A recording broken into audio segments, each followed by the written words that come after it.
Kung gusto mong kumain ng mangga, di umakyat ka din sa puno kagaya ng ginawa nila. Mangga, isa sa mga paborito talaga kainin ng mga Pinoy. Amin. Okay naman. Yung sa kanya yan, yung maliit Mag-hi ka.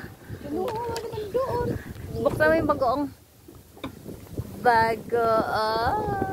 Ito yung taga-akyat.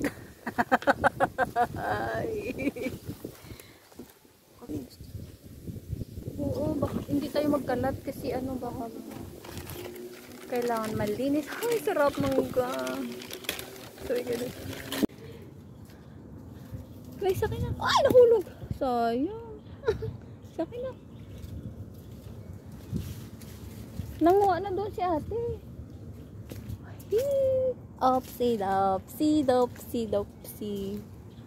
Wow.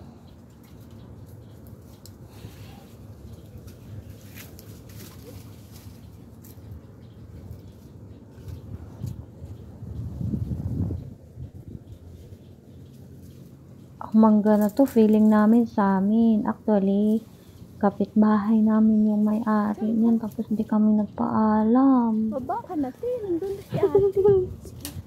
Every 1 week, nandyan kami, tapos para manguha ng mangga. Oh, mangga! Dami-dami, bili na.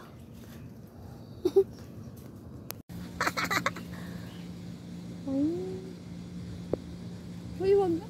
Ayun pala, Tio, marami sana doon na side. Kaya lang maano. Tama na yan, te. 2 kilo. Benta natin.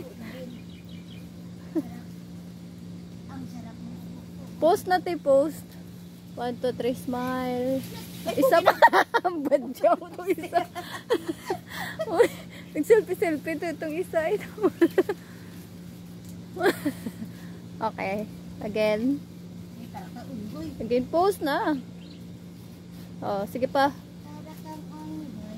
Okay. Okay. Tama na. Model ka na nga dyan. Hello. Hello, grabe si ate. Hatag ka.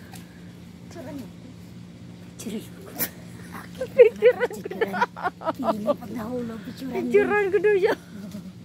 Saan ka kukuha? Wala naman. Hindi si ate, parang monkey. Oh, dyan ang nilaruan ng mga bata. O, mga ano na. Nagkalat-lakat. Nangulog.